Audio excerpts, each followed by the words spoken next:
Capacity, heat capacity क्या होती है? देखो सबसे पहले आप दो चीजों को कंसीडर करो। सपोज डेल्टा क्यू है हीट सप्लाई। किसी बॉडी को गर्म करने के लिए हम जितनी हीट सप्लाई कर रहे हैं वो हमने मान लिया डेल्टा क्यू। और हीट देने से बॉडी का क्या चेंज होता है? टेम्परेचर। तो वो हमने मान लिया delta T. What is this? Change in temperature. Delta T क्या है यहाँ पर? Change in temperature. अब इन दोनों चीजों के बीच में हमने रिलेशन ऑब्जर्व किया प्रैक्टिकली। क्या रिलेशन ऑब्जर्व किया हमने दोनों के बीच में? हमने ऑब्जर्व किया कि किसी भी बॉडी को जो हीट सप्लाई कर रहे हैं वो डायरेक्टली प्रोपोर्शनल है उस बॉडी के चेंज इन टेम्परेचर। अगर ज्यादा टेम्परेचर चेंज करना पड़ रहा है तो ज्यादा हीट देनी पड़ेगी, अगर कम टेम्परेचर चेंज करना पड़ रहा है तो ऑब्वियसली कम हीट देनी पड़ेगी। कोई डाउट तो नहीं है? समझ में आ गया? प्रोपोर्शनल का साइन हटा दो, प्रोपोर्शनल का साइन हटाओगे इज इक्वल टू आएगा और राइट साइड में एक कांस्टेंट आएगा जिसको हम S से डिनोट करेंगे। किससे? S से। और यही S क्या कहलाएगा यहाँ पर? Heat capacity. क्या कहलाएगा? Heat capacity. Heat capacity. अब हमें इसको डिफाइन करना है। किसको? हीट कैपेसिटी को। Define of S। उसके लिए हम क्या करते हैं? डेल्टा T को 1 मान लेते हैं। Let delta T is equal to 1 यानी यूनिटी। अगर हम डेल्टा T को यूनिटी मान लें तो मुझे बताना आपका डेल्टा Q बराबर क्या हो जाएगा? S की। अब आप S को डिफाइन कर सकते हो। S क्या है? S है हीट कैपेसिटी। कैसे डिफाइन कर सकते हो S को? ऐसे अगर किसी बॉडी का चेंजिंग टेम्परेचर यूनिटी है, अगर किसी बॉडी का आपने टेम्परेचर चेंज किया कितना डिग्री? 1 डिग्री। तो इसके लिए बॉडी को जितनी आप हीट दे रहे हो वो हीट ही क्या कहलाएगी? उसकी हीट कैपेसिटी। किसी बॉडी को गर्म करने के लिए, उसका टेम्परेचर चेंज करने के लिए, और टेम्परेचर कितना चेंज करने के लिए? 1 डिग्री। इसके लिए आप जितनी बॉडी को हीट दे रहे हो वो हीट उसकी क्या है? Heat capacity. समझ गए हीट कैपेसिटी क्या है? तो अब हम हीट कैपेसिटी की डेफिनेशन लिखते हैं। Heat capacity is defined as the amount of heat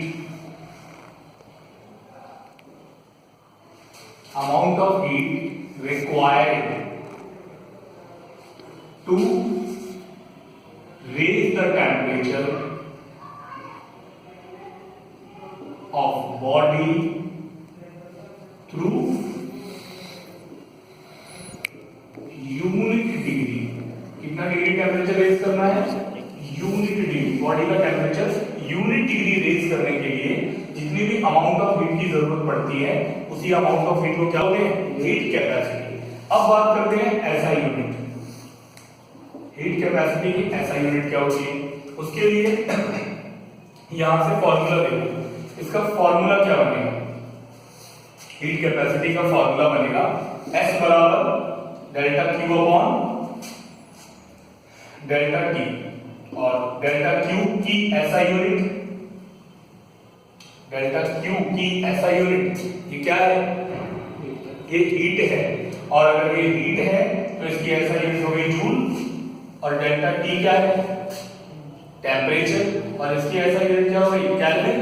तो ये हो जाएगा जूल पर केल्विन। तो जूल पर केल्विन ऐसा यूनिट हो गई किसकी? Heat capacity. अब बात करते हैं स्पेसिफिक हीट की। इसकी स्पेसिफिक हीट, पूरा नाम स्पेसिफिक हीट कैपेसिटी है। शॉर्ट में इसको हीट स्पेसिफिक हीट कहते हैं। इसका सिंबल होता है स्मॉल सी।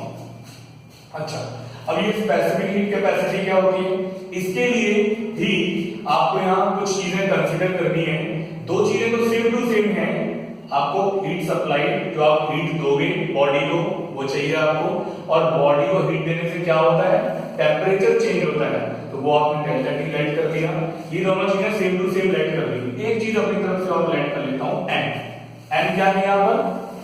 M है मास ऑफ बॉडी। भाई बॉडी को अगर आप गर्म कर रहे हो बॉडी का कुछ मास भी तो होगा, बॉडी का कुछ मास भी तो होगा, तो वो मैंने मास कितना मान लिया, m। क्लियर। अब हम क्या ऑब्जर्व करते हैं प्रैक्टिकली, वी ऑब्जर्व प्रैक्टिकली। हमने प्रैक्टिकली ऑब्जर्व किया कि किसी भी बॉडी को जो हम हीट दे रहे हैं, नंबर 1 वो डायरेक्टली प्रोपोर्शनल होगा किसके, चेंज इन टेम्परेचर। सीधी सी बात है, क्योंकि मैं पहले बता चुका हूं। और फिर हमने साथ में एक चीज और ऑब्जर्व कर ली, क्या, कि बॉडी को जो हम हीट दे रहे हैं वो ऑल्सो डायरेक्टली प्रोपोर्शनल होगी किसके, बॉडी के मास से।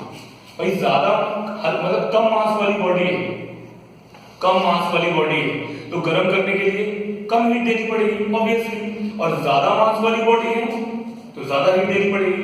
मान लो आपके घर में कुछ मेहमान आए हुए हैं, एक बंदा आया हुआ है तो चाय कम बनानी पड़ेगी, खर्चा कम होगा। ज्यादा लोग आए हुए हैं तो चाय ज्यादा बनानी पड़ेगी, खर्चा ज्यादा होगा। ठीक है ना। तो कहने का मतलब है मास अगर बढ़ गया तो हीट सप्लाई भी बढ़ गई। अब दोनों पॉइंट को क्या कर दो, कंबाइन कर दो। ऑन कंबाइनिंग,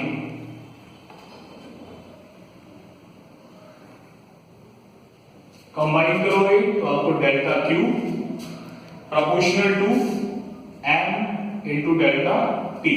प्रोपोर्शनल का साइन हटा दो, क्या मिलेगा, प्रोपोर्शनल का साइन हटाओगे राइट साइड में कांस्टेंट आएगा जिसको हम स्मॉल c से डिनोट करेंगे, और यही स्मॉल c यहां क्या कहलाएगा, क्या कहलाएगा, स्पेसिफिक हीट कैपेसिटी, या सिर्फ स्पेसिफिक हीट। ठीक है। अच्छा, अब इसको डिफाइन करना है, इसको स्पेसिफिक हीट को डिफाइन करना है। यहां पे हम लेट कर लेते हैं m, बॉडी का मास कितना है, यूनिटी, बॉडी का मास कितना है, यूनिटी, और change in temperature delta T, ये भी कितना है, यूनिटी। ठीक है, बॉडी का चेंज इन टेम्परेचर कितना है, यूनिटी। अब मुझे बताओ कि जो बॉडी का डेल्टा क्यू होगा वो किसके बराबर हो जाएगा, c m की जगह 1, डेल्टा टी की जगह 1, तो डेल्टा क्यू बराबर क्या हो गया, c। अब आप कैसे डिफाइन कर सकते हो c को, बोलो। अगर किसी बॉडी का मास यूनिटी है, 1 kg है या 1 ग्राम है, जिस यूनिट में आप मेजर कर रहे हो वो 1 मैग्नीट्यूड है उसका, तो बॉडी का मास यूनिटी है और चेंज इन टेम्परेचर भी कितना है उसका, यूनिटी है। अब ऐसी सिचुएशन में जो आपको हीट देनी पड़ेगी बॉडी को, वो हीट क्या कहलाएगी, वो हीट कहलाएगी स्पेसिफिक हीट कैपेसिटी।